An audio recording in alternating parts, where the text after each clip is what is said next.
Aujourd'hui, je vous montre qu'est-ce que moi je fais à chaque début de mois. Quand c'est un nouveau mois, là, pour être un petit peu, essayer d'être un petit peu organisée, être certaine de ne pas oublier des autoships. À la base, je vais commencer par vous montrer ce que je fais pour être à jour là, dans mes clientes et dans mes affaires. Fait que je suis allée au Dollarama. Je me suis acheté un petit truc comme ça, vert. Ça m'a coûté, je pense, 2,50 $.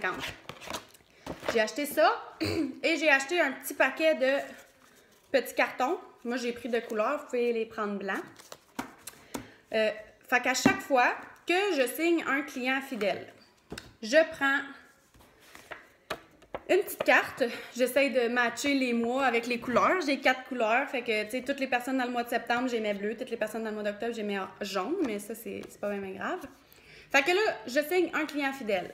Je sors mon petit carton, j'écris le nom de la cliente fidèle, j'écris son ID, j'écris son mot de passe. Vous voyez ici, j'écris son courriel, je ne l'écris pas toujours. Souvent, je m'écris aussi, vous en avez une ici, là, je m'écris aussi le code postal en bas dans le coin pour la simple et bonne raison que quand c'est le temps d'annuler l'autoship, il vous demande toujours le code postal. Fait que ça vient tannant d'être obligé. Là, on se rend jusqu'à oui, j'accepte de canceller, oui, j'accepte. Là, on arrive à la fin, ça nous demande le code postal. On est obligé de tout annuler, aller voir dans adresse, aller voir le code postal de la personne, rentrer le code postal. Ça vient longtemps quand tu as 7-8 autoships à annuler dans le mois. Fait que je mets le code postal ici. Je pourrais mettre toute l'adresse. Des fois, je la mets toute. Sûrement que j'ai été paresseuse celle-là. Puis ici, je mets le mois que la personne est devenue cliente. Fait que ça me dirige un peu. Puis souvent, en arrière, je vais aller écrire mois 1, elle a pris ça. Mois 2, elle a pris ça. Je vais keep track de qu'est-ce que mes clients y ont pris pour... des fois, on oublie, tu sais, pour quand je vais faire des suivis avec mes clients, pour aller voir quels produits ils ont pris, s'ils ont aimé ça, etc. Fait que ça, chaque mois, moi, je pars, puis j'ai ça. Fait que là, chaque mois, puis je vous ai pas montré, mais dans mon petit truc, là, que vous pouvez acheter au Dollarama, là, ça vient avec plein de... Tu sais, il y a plein de séparateurs dedans, puis ça vient déjà avec les lettres alphabétiques. Fait que c'est super. Moi, dans le fond, tous les clients qui sont encore dans leurs autoships, donc ça veut dire les clients qui sont dans leurs 3 mois ou qui ont décidé de continuer après le 3 mois, je les garde toujours en avant. Je les garde toujours en avant, là, pour qu'ils soient toujours là. Puis, quand leur 3 mois est terminé, ben là, je les classe selon leur nom de famille, là. Je les classe en ordre alphabétique. Comme ça, si jamais j'ai un client qui m'écrit puis qui veut un tel produit, ben là, je fais juste aller regarder, je sors sa carte, j'ai son numéro de client, j'ai ses affaires. J'ai pas besoin d'aller... pour moi, je trouve que c'est plus simple. Fait qu'à début de chaque mois, qu'est-ce que je fais? Je m'en vais dans ma pochette en avant, chercher toutes mes autoships qui sont encore là ce mois-ci. Je me prends une feuille blanche, une feuille de cartable, là. J'écris autoship du mois de mars. Puis là, chaque personne, une après l'autre, j'écris, Ginette, son autoship ce mois-ci. Ginette, c'est ma maman. Ginette, son autoship ce mois-ci passe le 20. Des fois, je vais écrire en crayon plomb ou whatever, qu'est-ce que je pense qu'elle va prendre. Puis là, je fais la même chose avec l'autre. J'essaye, tu sais, des fois, on oublie, puis là, on les rajoute. J'essaye de les mettre en ordre chronologique. Fait que j'essaye toujours de mettre celle que son autoship passe le premier en haut de la page, celle que son autoship passe le 24 en bas de la page. Comme ça, c'est mieux visuel. Après ça, j'écris toujours aux clientes, j'essaye d'écrire aux clientes au moins 10 jours avant la date qu'il faut changer l'autoship. Fait que si son autoship passe le 24, ça veut dire que vous avez jusqu'au 23 pour la changer, ben je vais y écrire le 13. Fait que j'y écris le 13 pour lui demander bonjour, comment ça va, est-ce que tu as aimé tes produits, blablabla. Le deuxième mois approche bientôt, j'aimerais ça savoir qu'est-ce que tu aimerais faire, puis on essaie de les conseiller, puis de voir qu'est-ce qu'ils veulent faire.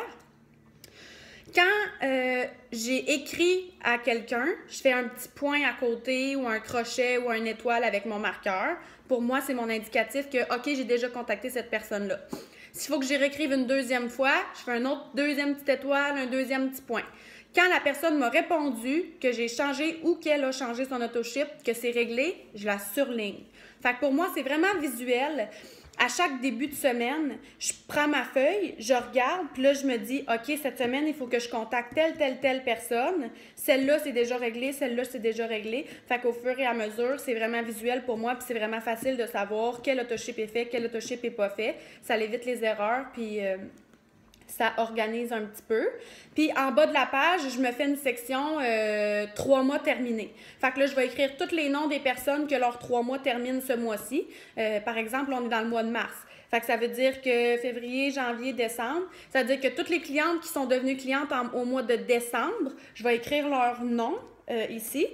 Puis, je me suis fait un texte déjà fait que je peux vous envoyer, là, que je vais mettre dans la formation sous peu, qui dit Bonjour Vanessa, je t'écris parce que ton 3 mois de commande obligatoire est terminé. Donc, si tu désires annuler ton autoship, tu peux le faire.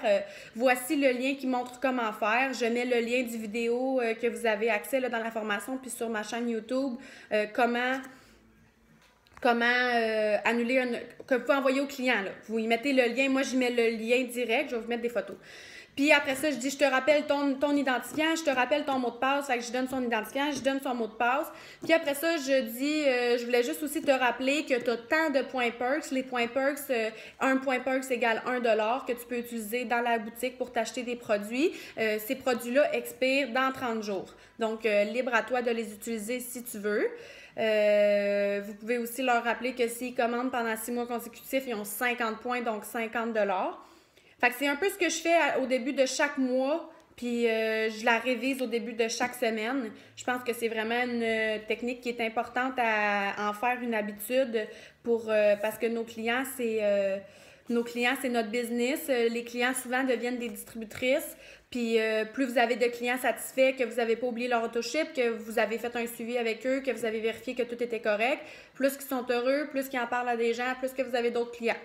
Fait que c'était mon petit vidéo d'aujourd'hui.